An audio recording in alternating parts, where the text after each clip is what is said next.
DB Harun সহ যারা এই অপরাধের সাথে জড়িত তারা কেউ হাজির হন নাই। আমাদের সাবমিশনের প্রেক্ষিতে এবং নিশি ইসলামের বক্তব্য শুনে মাননীয় আদালত সন্তুষ্ট হয়ে তাদেরকে ওয়ারেন্ট ইস্যু করেন। সৎ মা নিশি ইসলামের করা মামলায় অভিনেত্রী ও গায়িকা মেহের আফরোজ শাওনের বিরুদ্ধে গ্রেপ্তারি পরোয়ানা জারি করেছেন আদালত। একই মামলায় সাবেক ডিবি প্রধান হারুনুর রশিদ ও ঢাকা মেট্রোপলিটন পুলিশের সিটিটিসি ইউনিটের সাবেক এডিসি নাজমুলের বিরুদ্ধে গ্রেপ্তারি পরোয়ানা জারি করা হয়েছে। আমরা চাই, সকলেই চাই যে একটা শাস্তি হোক, কারণ শাওন আমাদের অনেক মামলায় অনেক প্রভাব বিস্তার করেছে এবং আমাদেরকে অনেক হুমকি ধামকি মারধর সব কিছু করেছে।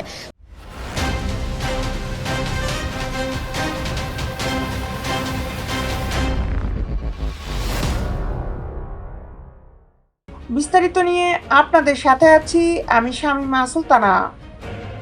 মঙ্গলবার ঢাকার অতিরিক্ত চিফ মেট্রোপলিটন ম্যাজিস্ট্রেট ছানাউল্লাহ তাদের বিরুদ্ধে গ্রেপ্তারি পরোয়ানা জারি করেন। বুধবার আদালত সূত্রে এই তথ্য জানা যায় গত 13 মার্চ শাওনের সৎ মা নিশি ইসলাম হত্যা চেষ্টা ও মারধরের অভিযোগে 12 জনকে আসামি করে ঢাকার মেট্রোপলিটন ম্যাজিস্ট্রেট আদালতে মামলাটি দায়ের করেন। ওই দিন আদালত বাদীর জবানবন্দির রেকর্ড আসামিদের আদালতে হাজির হওয়ার জন্য সমন জারি করেন। একই সাথে উভয় পক্ষের উপস্থিতির জন্য 22 এপ্রিল ধার্য করেন। এই মতো অবস্থায় আমরা কোর্টের প্রতি সন্তুষ্ট, আইনের প্রতি সন্তুষ্ট। আসামিরা হলেন মেহের আফরোজ শাওনের বাবা ও মামলার বাদী নিশি ইসলামের স্বামী ইঞ্জিনিয়ার মোহাম্মদ আলী, মেহের আফরোজ শাওন, তার বোন মাহিন আফরোজ সিনজন ও সেজুতি, সিনজনের স্বামী সাব্বির, এডিসি নাজমুল, সুব্রত দাস, মাইনুল হোসেন, সাবেক ডিবি প্রধান হারুনুর রশিদ।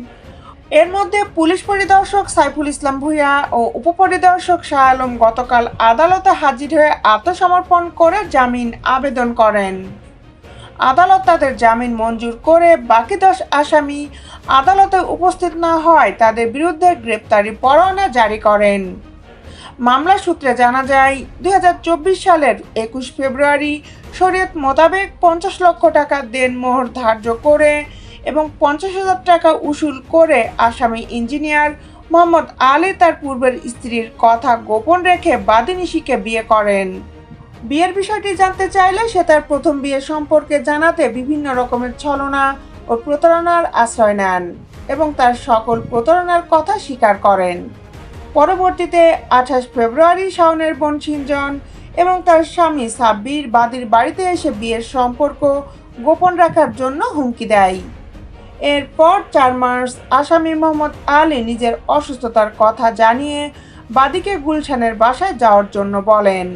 এ সময় অন্যান্য আসামিরা তাকে ঘাড় ধাক্কা দিয়ে ঘর থেকে বের করে দেন। পরদিন আবারও শাওন ও এডিসি নাজমুল সহ অন্য আসামিরা বাদীর বাড়িতে ঢুকে সাদা কাগজে স্বাক্ষর নেওয়ার চেষ্টা করে। স্বাক্ষর দিতে অস্বীকৃতি জানানোতে শাওন তাকে বেধড়ক মারধর করে। এর ফলে তিনি অজ্ঞান হয়ে গেলে আসামিরা পালিয়ে যায়। এরপর ওই বছরের 24 এপ্রিল বাদীকে ডিবির অফিসে ডেকে নেন ডিবি পরিদর্শক শাহজালাল। সেখানেও শাওন সহ অন্যান্য আসামিরা মারধর করেন। এ সময় ডিবি প্রধান হারুন বাড্ডা থানার ওসিকে বাদীর বিরুদ্ধে মামলা দিতে বলেন। পরে এ মামলায় তাকে গ্রেপ্তার করা হয়। পরদিন রিমান্ডে নিয়ে নির্যাতন করে এবং মাদক ব্যবসায়ী সাজায়।